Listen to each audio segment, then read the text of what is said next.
दोस्तों, आज की इस पोस्ट के माध्यम से हम आपको कुछ ऐसे तरीके बताएंगे जिनसे आप धोखा खाने से खुद को बचा सकते हैं। भावनात्मक रूप से कमजोर आदमी का लोग हमेशा फायदा उठाते रहते हैं। जो भी इंसान नर्म दिल का होता है, यानी कि भावनात्मक रूप से करुणान होता है, वह अपनी करुणा बस दूसरों की सहायता तो कर देता है, लेकिन बदले में उसे हमेशा धोखा ही मिलता है।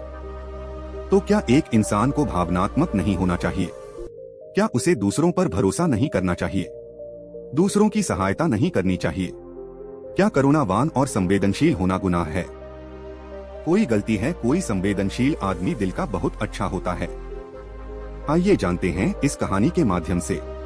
उससे पहले अगर आप भी भगवान बुद्ध को दिल से मानते हैं और उनके सच्चे भक्त हैं तो कहानी को पूरा सुने और कमेंट बॉक्स में नमो बुद्धाय अवश्य लिखें। एक बार एक युवक जंगल के वृक्ष पर मुक्के मार रहा था। वह बहुत जोर जोर से मुक्के मार रहा था। वह अपने मन का गुस्सा निकालने की कोशिश कर रहा था। शायद उसको किसी ने धोखा दिया था या फिर उसके साथ बहुत बुरा हुआ था, जिससे वह बहुत ज्यादा परेशान था। उसे कहीं भी शांति नहीं मिल रही थी। वह लगातार उस वृक्ष पर मुक्का मार रहा था, जिससे उसकी उंगलियां लहूलुहान हो चुकी थी। उसी जंगल में एक शीतल पानी का झरना था। वहां पर एक बौद्ध भिक्षु रोज संध्या के समय स्नान करने आया करते थे। यह उनका नित्य का नियम था। आज जब वह इस रास्ते से स्नान करने के लिए उस जंगल में आए, तो उन्होंने देखा कि युवक जोर जोर से चीख रहा था और रो रहा था और लगातार उस वृक्ष पर मुक्के मारे जा रहा था। उस युवक के आसपास कोई मौजूद नहीं था। इससे उस भिक्षु को उस युवक की चिंता होने लगी। उसने सोचा कि अगर मैं इसे ऐसे ही अनदेखा करके चला जाऊं तो कहीं यह आत्महत्या ना कर ले। ऐसे विचार आने के बाद भी वह कुछ नहीं बोले। वह लगातार उस युवक की तरफ देखे जा रहा थे। कुछ देर तक तो उस युवक ने उस भिक्षु को नजरअंदाज किया, लेकिन कुछ देर बाद उसे अजीब सा लगने लगा। उसने सोचा, ना तो यह मुझे रोक रहा है और ना ही कुछ कह रहा है। यह तो बस मुझे देखे जा रहा है। इसका क्या मतलब है? बहुत अजीब आदमी है। ऐसे ही विचार उस युवक के मन में उठने लगे। जब कुछ देर बाद भी वह भिक्षु कुछ नहीं बोला, तो युवक ने अचानक से उस भिक्षु से पूछा कि महाशय, आप अपने रास्ते क्यों नहीं चले जाते? आपको क्या मतलब, आप यहाँ रुककर मुझे देख क्यों रहे हैं? भिक्षु ने बहुत शांत स्वर में कहा कि मैं तुम्हें रोक नहीं रहा हूँ, तुमसे कुछ कह नहीं रहा हूँ, तो मुझसे तुम्हें क्या परेशानी है? मेरी तरह ही यह वृक्ष, पौधे और पक्षी, यह सब तुम्हें तो देख ही रहे हैं। जब इनसे तुम्हें कोई परेशानी नहीं है, तो मुझसे क्यों परेशानी है? यह सुनकर और युवक जोर से चीख कर बोला, मुझे सबसे परेशानी है, मैं सबसे नफरत करता हूँ। यहाँ पर सब धोखेबाज गद्दार लोग रहते हैं। कोई किसी का नहीं होता इस दुनिया में। इस तरह बोलते बोलते वह फूट फूट कर रोने लगा और रोए जा रहा था और भिक्षु उसे देखे जा रहा था। वह भिक्षु उसे चुप कराने की कोशिश भी नहीं कर रहा था। यह बात तो उस युवक को और ज्यादा अजीब लगी। अब रोना बंद करके उस युवक ने सीधे होकर उस भिक्षु से कहा, आप बहुत अजीब आदमी हैं। आपके सामने कोई इंसान रो रहा और आप उसे चुप भी नहीं करा सकते। आपके मन में बिल्कुल भी संवेदना नहीं है। बहुत अजीब और कठोर हृदय वाले साधु हैं। आपको अपने साधु होने पर खेद होना चाहिए। और ऐसे ही ना जाने क्या क्या जली कटी बातें वह युवक उस भिक्षु को सुनाने लगा। कुछ देर बाद जब युवक का गुस्सा निकल चुका, तब भिक्षु ने बहुत ही शांत स्वर में कहा कि आज मैं तुम्हें कंधा दे सकता हूँ, तुम्हारे आंसू भी पहुँच सकता हूँ, लेकिन इससे तुम्हारी समस्या का समाधान नहीं होगा। कुछ देर के लिए तुम्हारा मन शांत हो जाएगा, उसके बाद फिर वही जिंदगी, वही लोग जो तुम्हें आज कंधा देने के लिए भी तुम्हारे पास नहीं है। फिर से तुम उसी जिंदगी में लौट जाओगे। कोई तुम्हें धोखा देगा, कोई तुम्हारा फायदा उठाए और तुम अपने मन को ऐसे ही तकलीफ पहुंचाते रहोगे। तो आंसू पोंछने की बजाय तुम्हें मुझसे कुछ ज्ञान की बातें जान लेना चाहिए, जिससे तुम्हें जीवन में कोई भी धोखा ना दे सके, तुम्हारी अच्छाई का कोई भी फायदा ना उठा सके। याद रखना, आंसू पोंछने वाले तो तुम्हें बहुत मिल जाएंगे, लेकिन ध्यान और सही समझ देने वाला कभी कभी कोई इंसान मिलता है। भिक्षु ने उसे बताया कि मैं पास ही के झरने में स्नान करने के लिए जा रहा हूँ। बहुत ही शीतल पानी है वहाँ का, अगर तुम चाहो तो तुम भी मेरे साथ चल सकते हो। यहाँ पर अकेले परेशान होने से अच्छा है कि तुम झरने के शीतल पानी में स्नान करो। जिससे तुम्हारा दिमाग, मन, मस्तिष्क और तुम्हारा शरीर सब कुछ पवित्र हो जाएगा। यह सुनकर वह युवक उस भिक्षु के पीछे पीछे हो लिया। जंगल के बीचों बीच रास्ता झरने की तरफ जाता था। जंगल में सन्नाटा छाया हुआ था। उनके पैरों तले सूखे पत्तों की चरमरा की आवाज पूरे जंगल में गूंज रही थी। आज पूर्णिमा की रात थी और आसमान में चांद अपनी उजली रोशनी उस जंगल में फेंक रहा था। उस रोशनी में दोनों उस झरने की तरफ चले जा रहे थे। रास्ते में चलते चलते उस युवक ने उस भिक्षु से कहा कि महात्मा, आपकी जिंदगी मस्त है। आपको किसी चीज की कोई परेशानी नहीं है। आपको पता है कि दुनिया में कैसे कैसे लोग रहते हैं, कितने धोखेबाज, कितने मक्कार, और सबसे महत्वपूर्ण बात, अपने लोग ही धोखा देते हैं, जिनसे हम प्रेम करते हैं, जिनको हम अपना मानते हैं।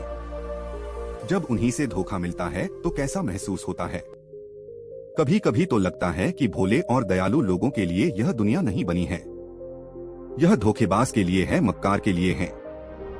वही यहाँ पर फलते फूलते हैं, वही आनंद से जीते हैं। और हमारे जैसे लोग जो दूसरों की सहायता करते हैं, दूसरों को अपना मानते हैं, वह हमेशा जीवन भर दुख में रहते हैं। यही जीवन की सत्यता है और यही संसार है, जिसमें हमें रोज घुट घुट कर मरना होता है। गुरुदेव, आपने सही किया, ऐसी जिंदगी को त्याग दिया, पीछे रहने दिया। अब बस अपने में मस्त, किसी से कोई परेशानी नहीं है, किसी की कोई चिंता नहीं। मैं भी सोचता हूँ कि मैं भी संन्यास ले लूं। यह सुनकर उस भिक्षु ने कहा कि तुम्हें क्या लगता है, सन्यासी जीवन बहुत आसान होता है। भिक्षु ने बहुत शांत स्वर में कहा कि तुम्हें तो 2 वक्त की रोटी तो शांति से मिल जाती है, हमें तो कभी कभी वह भी नसीब नहीं होती। अगर भिक्षा मिल जाती है तो हम खा लेते हैं, वरना हमें तो भूखा ही सोना पड़ी देता है। यही हमारा सन्यासी जीवन है, हमें हमेशा नीचे सोना रहता है। सिर्फ एक लंगोट में रहना होता है, चाहे कैसा भी मौसम क्यों ना हो। तो यह सब तुम्हें आसान लगता है, तो तुम भी सन्यासी बन जाओ। युवक ने कहा कि आप कहते तो ठीक ही है, संघर्ष तो दोनों तरफ है, सांसारिक जीवन में भी और सन्यासी जीवन में भी। वैसे सांसारिक जीवन भी अच्छा है, लेकिन तब तक जब तक घर परिवार में सुख शांति बनी रहे, धोखा ना मिले, हमारे लोग हमारा फायदा ना उठाएं, हमसे झूठ ना बोले, हमें धोखा ना दे, तब तो जीवन जीने का आनंद होता, वरना जीवन नर्क हो जाता है। भिक्षु ने कहा, संन्यास अपने मन से लिया जाता है। जब हमारा मन कहता है कि हमें संन्यास के मार्ग पर सफलता हासिल करनी है, आगे जाना है, तो ही सन्यासी जीवन सफल हो पाता है। लेकिन तुम अपने घर से परेशान होकर, दूसरे लोगों से परेशान होकर सन्यासी बनना चाहते हो, तो तुम्हारा सन्यासी जीवन भी कभी सफल नहीं होगा। इससे अच्छा तो तुम सांसारिक जीवन में अगर कुछ तरीके, कुछ नियम अपना हो, तो दूसरे लोग तुम्हें धोखा नहीं दे पाएंगे। सबसे पहले तो यह समझो कि धोखा उन्हें ही मिलता है जो भावनात्मक रूप से कमजोर होते हैं, जिनका दिल जल्दी पिघल जाता है, जो दूसरों को दुख में नहीं देख पाते। ऐसे लोगों के साथ धोखे होने की संभावना ज्यादा होती है, क्योंकि कोई भी आदमी अपनी परेशानी बताकर, अपने आप को दुख में बताकर तुम्हारा फायदा उठा सकता है। क्या पता वह झूठ बोल रहा हो, वह दुखी होने का अभिनय कर रहा हो, लेकिन आपको तो सच ही लगेगा और उसके कुछ समय बाद आपको पता चलता है कि आपके साथ धोखा हो गया। उसके बाद आपका मन अंदर से टूट जाता है। इसीलिए सबसे पहली बात ध्यान रखना कि किसी भी व्यक्ति को यह एहसास मत होने दो कि तुम भावनात्मक रूप से कमजोर हो, अंदर से तुम्हारा दिल नरम है। अगर उन्हें यह कमजोरी आपकी पता चल गई, तो वह कोई ना कोई जाल रचकर आपका फायदा उठाने की जरूर कोशिश करेंगे। चाहे आप अंदर से संवेदनशील हो, दूसरों की मदद करने वाले हो, लेकिन किसी को एहसास मत होने दो। ऊपर से कठोर बने रहो, जब लोगों को लगेगा कि इससे कुछ बोलने का फायदा ही नहीं है, यह आदमी कठोर है, नहीं पिघलेगा, तो खुद वह लोग जो झूठे हैं वह आपके पास आएंगे ही नहीं। वह उन्हें चुनेंगे जो उनके आसान शिकार होंगे। दूसरी बात यह है कि हम बहुत जल्दी दूसरों पर विश्वास कर लेते हैं, और हमारी जल्दी विश्वास करने की आदत ही हमें हानि पहुंचाती है। 2 दिन तुम्हें किसी से मिले हुए नहीं होते हैं और तुम एक दूसरे के हो जाते हो, एक दूसरे पर पूरा भरोसा करने लग जाते हो, और यह भरोसा तीसरे दिन टूट भी जाता है, और फिर तुम्हें धोखा मिलता है, और फिर तुम परेशान होते हो।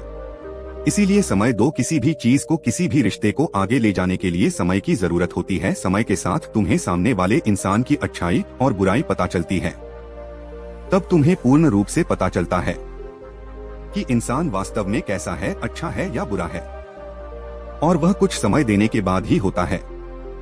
इसीलिए जल्दी किसी पर विश्वास मत करो। तीसरा तरीका समझने के लिए तुम्हें ऐसे लोगों को समझना होगा जो दूसरों की चापलूसी करते रहते हैं। कुछ लोगों की आदत होती है चापलूसी करने की।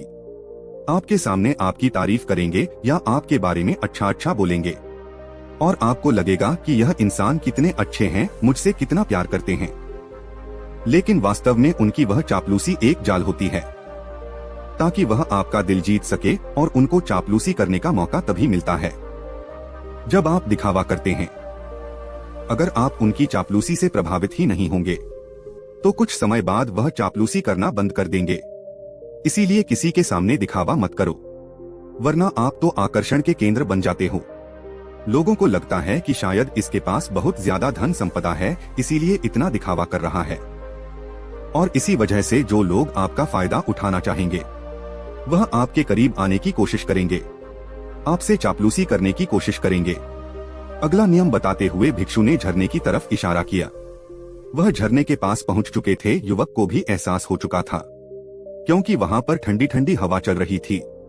झरने की तरफ जाते हुए भिक्षु ने कहा कि सांसारिक जीवन में एक बात समझने की यह होती है कि हम जिसकी सहायता कर रहे हैं, चाहे किसी भी रूप में, धन से, शारीरिक रूप से, या जिस भी अवस्था में हम किसी की सहायता कर रहे हैं, तो हमें यह ख्याल रखना चाहिए कि सामने वाला वापस कभी भविष्य में हमारी सहायता करने योग्य है कि नहीं है। अगर किसी को पैसा उधार दे रहे हो तो यह समझो कि उसके पास आय का कोई साधन है कि नहीं है, कल भविष्य में वह तुम्हें वापस कर पाएगा कि नहीं कर पाएगा। अगर वह नहीं करेगा तो तुम्हें तकलीफ होगी, तुम्हें दुख होगा। ऐसे तो इंसान करुणा बस भिखारियों को भीख देता है, लेकिन वह गलत नहीं है, क्योंकि जो भी पैसा अपने सामने वाले को दिया है उससे आपके ऊपर कोई ज्यादा प्रभाव नहीं डालेगा अगर वह आपको वापस भी नहीं लौटाए। तो अगर किसी ऐसे इंसान को पैसा देना है जो कभी वापस नहीं लौटा पाएगा, तो उतना ही दे चाहिए जिससे तुम्हारे ऊपर ज्यादा दबाव ना बने। अगर वह वापस भी ना कर सके तो तुम्हें दुख ना पहुंचे। अब तक वह दोनों झरने पर पहुंच चुके थे। दोनों ने अपने वस्त्र उतारकर उस झरने के शीतल पानी में कूद गए। पानी ठंडा था। उन दोनों की सारी थकान और उदासी पल भर में ही दूर हो गई। स्नान कर लेने के बाद दोनों उस झरने के सामने एक वृक्ष के नीचे बैठकर बातें करने लगे। भिक्षु ने उसे आगे समझाते हुए कहा कि शुरुआत में लोगों को नजरअंदाज करना सीखो। जब तुम किसी को शुरुआत में नजरअंदाज करते हो तो जो भी लोग किसी लालच की वजह से तुम्हारे पास चिपक रहे थे, उनकी छटनी हो जाएगी। जब तुम उनको नजरअंदाज करोगे तब एक दो बार लोग तुम्हारे पास आने की कोशिश करेंगे। उसके बाद वह तुमसे दूरियां बना लेंगे, और जो आदमी तुम्हारी इंसानियत, तुम्हारी अच्छाई देखकर तुम्हारे पास आएगा, वह नजरअंदाज करने के बावजूद भी तुम्हारे करीब ही बना रहेगा। और यही तो एक सच्चे इंसान की पहचान होती है। जो हमारे अपने होते हैं उनसे हम तकरार भी कर लेते हैं, कला भी कर लेते हैं, उसके बावजूद भी वह हमारी बातों का बुरा नहीं मानते हैं। चाहे कुछ ही समय के लिए वह हमसे नाराज रहे, लेकिन कुछ समय बाद फिर से हम एक हो जाते हैं।